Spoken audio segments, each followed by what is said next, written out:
Ici le TP 6 sauteuses adaptable. Donc c'est une petite vidéo tutoriel pour expliquer les questions relatives à ce TP qui va traiter de la lecture d'un dessin d'ensemble avec une vue en coupe et notamment un dessin d'ensemble avec plusieurs pièces et identifier différents types de hachures, différentes matières.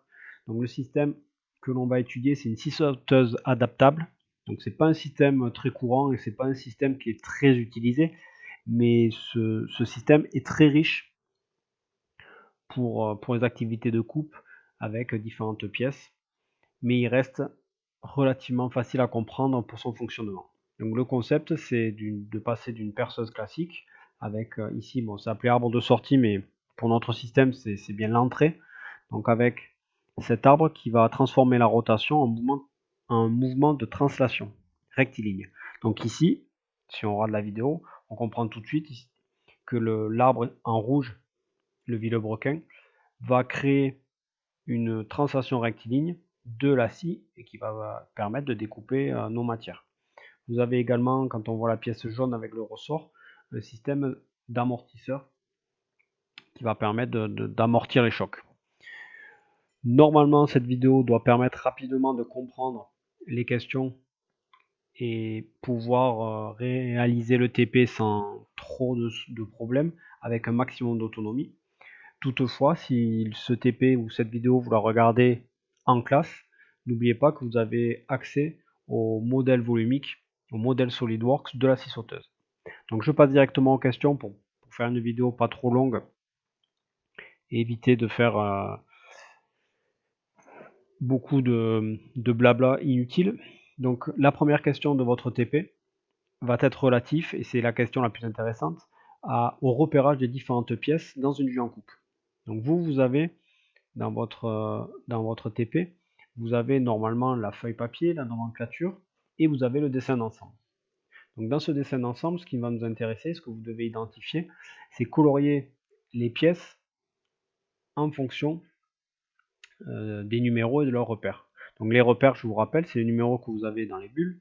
Et vous, votre question ici, vous prenez des crayons de couleur et vous identifiez donc dans chaque case, vous identifiez une couleur et vous coloriez ici la pièce 1 en fonction, avec la couleur que vous avez identifiée ici dans ce qu'on va appeler la légende.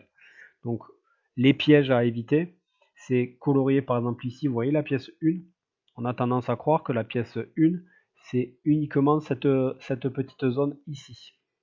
Mais la réalité, la pièce 1 est une pièce assez grande. Et quand on voit la vue en coupe de la pièce 1, qui est le corps, on repère tout de suite que la zone à colorier, ça ne va pas être que cette zone, c'est aussi ici, ici et la zone en bas. Donc quand on revient donc dans notre dessin d'ensemble, pour se repérer dans un plan d'ensemble, il faut regarder les hachures.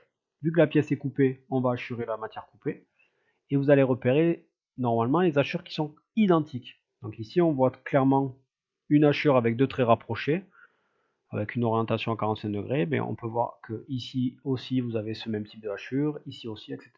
Donc vous devez colorier les pièces qui ont la même hachure. Et vous pouvez voir que vous pouvez avoir des types de hachures qui sont identiques, mais vous allez avoir des orientations ou des échelles différentes de votre hachure. Donc une fois que vous allez repérer dans votre dessin d'ensemble les pièces que je vous demande, vous allez avoir une question qui va être relative à justement ces vues en coupe. Donc on va vous demander, et là il va falloir que vous fassiez appel à votre cours ou à faire une recherche internet, pourquoi certaines pièces dans une vue en coupe ne sont pas hachurées. Et évidemment, pourquoi ces pièces ne sont-elles pas hachurées. Donc ça, je vous le répète, dans un cours ou dans un TP précédent ou en dernier recours, vous faites une recherche internet, vous allez rapidement trouver la réponse pourquoi dans une vue en coupe, certaines pièces ne sont pas hachurées. Ensuite, on vous demande d'identifier des types de hachures. Donc ici, les types de hachures, c'est par exemple la pièce 1 et la pièce 2. Donc c'est ces types-là de hachures. Donc on retrouve ces deux traits rapprochés. On voit très bien que c'est le même type de hachure, mais on comprend que ce ne sont pas les mêmes pièces parce que c'est des hachures qui sont quand même avec des échelles et des orientations différentes. Donc, je vous donne la réponse. Oui, la pièce 1 et 2 ont le même type de hachure. C'est parce qu'elles ont le même famille de matériaux. Par contre, on les a hachurées différemment pour pouvoir, bien évidemment, visuellement, arriver à lire le plan et à identifier qui est la pièce 1 et qui est la pièce 2. Mais on peut voir qu'il y a tout un tas de pièces qui vont peut-être être hachurées de la même manière. Comme ici le ressort est hachuré avec un certain type de matière, on va retrouver ce même type de matière sur une pièce, par exemple ici. Donc à vous de bien regarder les types de hachures et leur échelle pour reconnaître les différentes pièces et les différentes familles de matériaux.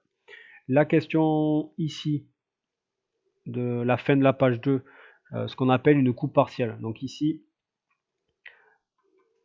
vous avez la pièce 6 qui est une pièce longue, pleine. Et ce qui nous intéresse ici, toute la pièce, c'est inutile de la couper parce que ce qui nous intéresse, c'est uniquement de pouvoir voir la pièce 14 qui traverse justement cette pièce 6. Donc pour éviter de tout hachurer, qu'est-ce qu'on va faire? On fait ce qu'on appelle une coupe partielle. Donc je fais la petite vague, j'achure ici en haut là et en dessous de la pièce 14 jusqu'à ma petite vague. Donc à vous de réaliser la vue en coupe, hein. Vous prenez vos règles, vous faites proprement, vous faites la vague, elle est réalisée. C'est vous qui réalisez la vue en coupe, vous rajoutez les hachures. Et on comprend tout de suite avec cette petite vague que c'est une coupe partielle. Une fois que vous avez fait cette coupe partielle, vous arrivez à l'identification des matériaux. Donc là, normalement, c'est relativement facile. Dans notre dessin d'ensemble, nous avons 4 matières différentes, donc 4 types de hachures différents. Donc, vous allez devoir identifier les différentes hachures, identifier le matériau qui correspond, et ensuite, toutes les pièces qui seront hachurées de cette manière-là, vous allez les identifier. Par exemple, tout à l'heure, on a vu la pièce 1 et 2 qui étaient hachurées avec ces hachures avec les deux traits rapprochés. Et bien, vous allez pouvoir identifier que la matière, c'est un alliage d'aluminium. Donc là, par exemple, je suis allé sur Internet, j'ai tapé les hachures en dessin technique.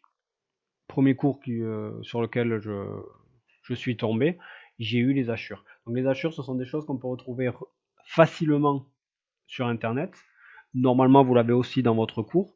Et si vous êtes en classe ou si vous avez un guide du dessinateur industriel, vous pouvez facilement retrouver les types de hachures dans votre livre qu'on utilise en cours. Donc là, vous voyez les hachures, donc nous, métaux et alliages légers, deux types de hachures avec deux traits rapprochés. Donc pour nous, dans ce système, je vais un peu plus loin parce que je sais que c'est de l'aluminium. En général, c'est souvent les métaux et alliages légers, c'est souvent de l'aluminium. Donc ici, soit vous marquez aluminium, soit vous mettez métaux et alliages légers. Vous revenez ici, vous faites vos hachures à la règle, matériaux aluminium ou métaux et alliages légers. Les pièces, il y a au moins la 1 et la 2. Et ensuite, vous continuez, vous retrouvez les types de hachures et vous me complétez. Toutes les pièces qui sont coupées et hachurées, vous me les identifiez dans cet exercice-là. Ensuite, petite question sur la forme de l'entretoise. Donc l'entretoise, c'est cette forme-là. Donc à vous de faire appel à vos ressources mathématiques pour identifier quelle est cette forme géométrique. Et puis voilà, question intéressante maintenant, c'est réaliser une vue en coupe. Donc vous en avez déjà faite. Donc, normalement, vous devez pouvoir la réaliser. Donc essayez de la réaliser sans aide, sans la vidéo. Si toutefois vous êtes bloqué, donc voici l'aide qui suit. Vous avez la vue de face à réaliser, vous avez le plan de coupe. Donc qu'est-ce qui se passe si je reviens sur mon entretoise? Donc j'ai déjà préparé la pièce. L'entretoise, je vais ici. Donc vous voyez, ma vue en coupe, elle se fait comme ceci. C'est-à-dire que vous avez la vue de dessus, mon plan de coupe est au milieu de la pièce. Et quand je projette pour voir ma vue de face, je vois en bleu la matière qui a été coupée. Donc vous, qu'est-ce que vous devez faire? Vous devez représenter en bleu des hachures, vous devez représenter à la place du bleu des hachures, et vous devez bien évidemment laisser les espaces vides visibles. Donc, qu'est-ce que ça veut dire? ça veut dire ici que votre pièce assurée, vous allez le trou qui est ici, ben, c'est celui qui est là. Le perçage qui est ici sur la vue de gauche, c'est celui-là, c'est celui qui est ici. D'accord? Et la rainure que vous avez ici, c'est tout simplement la rainure de notre toit, ce qu'on voit bien sur la perspective, c'est cet espace vide qui va être représenté ici. Donc, qu'est-ce que vous allez faire par correspondance des vues? Vous allez tracer un trait léger et vous allez repérer ici ce trait ici. Le perçage qui est ici, vous allez correspondre ici pour avoir les deux perçages. Et ensuite, les éléments, les espaces que vous aurez en haut et en bas, ce seront les espaces qui sont représentés ici par du bleu et vous représenterez des hachures. Et la dernière question du TP, c'est au sujet du débattement. Donc le débattement, c'est la course de montée et de descente de votre pièce, de votre scie. Donc je vous rappelle que ce système, c'est un système qui ressemble fortement à ce qui se fait dans les moteurs de voiture, avec un vilebrequin, un piston et une bielle. Et ici, on voit clairement que la rotation de notre pièce, la rotation ici de notre pièce rouge, on le voit bien ici, la rotation de notre pièce rouge entraîne la montée et la descente de la pièce bleue à l'aide du maneton. Donc pour identifier, pour bien voir la montée et la descente, la distance que vous avez, ce qu'on appelle l'excentration du maneton, cette distance que vous avez ici, et bien le débattement, ça va être 2 fois cette distance. Parce que le maneton, quand il est en bas, il est à, on va dire, à moins E. Et quand le maneton a fait un demi-tour, quand votre vilebrequin a fait un demi-tour, vous avez le maneton qui est tout en haut. Donc vous avez parcouru 2 fois E. Donc le calcul que vous devez faire, c'est débattement est égal à 2 fois E. Et pour trouver E, donc soit vous avez le modèle SolidWorks et vous faites la démarche qui vous est présentée, soit vous utilisez donc une règle, vous mesurez en imaginant que c'est l'échelle 1, en imaginant que c'est l'échelle 1, et vous multipliez 2 fois la valeur que vous avez identifiée. Donc normalement, le TP est terminé. Vous avez toutes les explications rapides, vous avez toutes les explications pour pouvoir le faire un maximum en autonomie. Si vous avez des questions, mais quand on se retrouve, vous me les posez. Si vous avez terminé, mais quand vous arriverez, on le corrigera ensemble pour identifier les points forts et les points faibles de cet exercice. Je vous remercie, bon travail.